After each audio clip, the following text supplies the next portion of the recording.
ladies.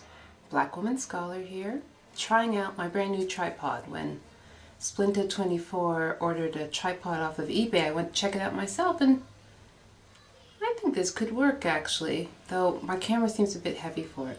So anyway, I have been meaning to record this for about a week because I have been on a reference letter writing marathon, and it made me think that I should put out something that talks about how to get good reference letters. So this is for you guys who are thinking about applying to school.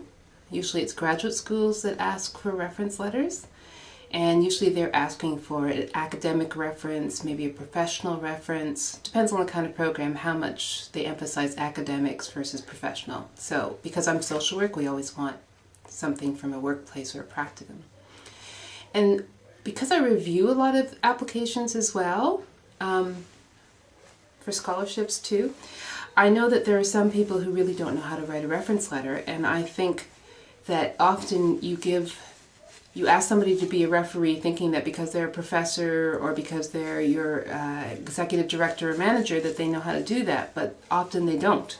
And honestly, as a professor, nobody ever told me how to do it. It was actually reviewing other people's packages that I came to understand the difference between a reference letter that will be seen as credible and helpful and ones that will just be ignored. So the obvious thing, I suppose, is to ask for references from people who think positively about you.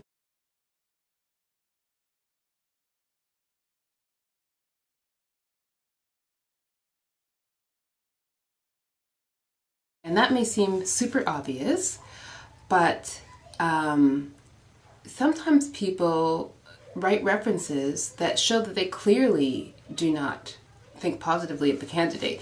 And I've even seen references where they say, I really didn't want to write this reference letter. I mean, this is really sabotage, but like, why did you ask this person? So if somebody shows hesitation around writing a reference letter for you, consider that as them doing you a favor. They are either telling you that they don't feel they can give a good reference, or they are telling you that they don't know how to write a reference letter, and that could hurt you too.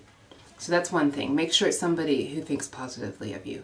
The other thing is, bear in mind that this person has a lot of other things on their table, and maybe if they're an academic, has a lot of other students coming to them asking for reference letters. So I swear in the last couple of weeks, I might have written like 20 reference letters. And if it's somebody who I have written reference letters before, that's easier because I save them on my computer and then cut and paste into new ones, just update them as needed. But if it's a new person, that's actually really hard.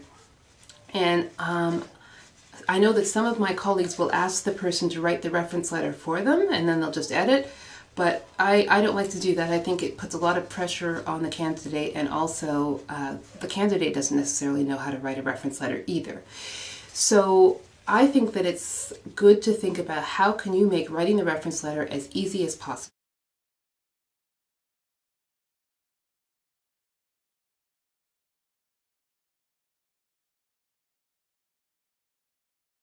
So some of the things you can do are you can give the person your resume, and the resume then will have information like where you've worked. It'll have dates on it that'll be helpful to the person. It might even have things like if you have one of those one of those resumes that talks about your skill set or whatever, it will give them things to work from. I mean, you're not telling them what to write, but you're saying this might be helpful. The other thing that can be helpful is to give them some specific details of how they know you. So you can even say, and I've said this to other people, tell the person that you were at a seminar where they were saying that it's good to provide information to your referees to make it easier, and that's why you're providing a summary page that says that you've known each other since 2005, that you worked in the lab doing X, Y, Z, and that during that time you also initiated, these things, or you were the leader of this initiative, whatever. So, and you say, hope these details are helpful for you, and thank you again for writing the reference letter. And do always thank people, because that's just good manners.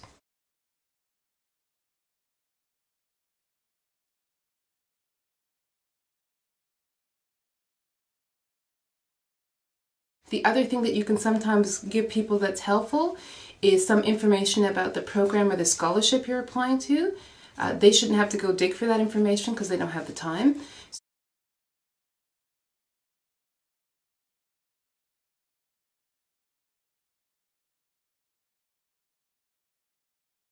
So if you're applying to a scholarship that is looking for something specific, like for example women who are working in community service, you can say I am applying to the Angela Davis Women's Scholarship. This is a scholarship that is given to women who have a history of community service, and I thought I'd be a good candidate for it because I have done XXXXX. And then that way the person's oriented and knows how to pitch the letter in terms of what they should talk up about. If you're applying to a particular kind of program and you should have reviewed the program's description to see what kind of candidates they're looking for, you say, I'm applying to the New York City School of Journalism. They're looking for people who have good writing skills and a history of public whatever, and I thought that I'd be a good fit for the program because I've done this and I've done this. And so I really appreciate you writing the reference, and then they have this stuff to call on. So you make it easy for them and they write stronger reference letters for you.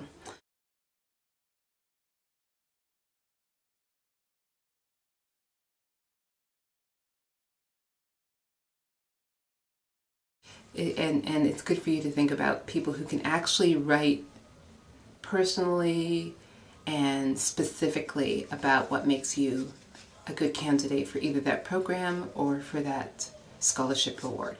Okay, so there's a few words of wisdom. So let's consider that the first post in my Pursuit of Intellectual Happiness series. I think at some point I'll probably record something on what the pursuit of intellectual happiness means to me, because that is not just academia, that is a quest for lifelong learning and knowledge, and I think there are all kinds of ways you can do that.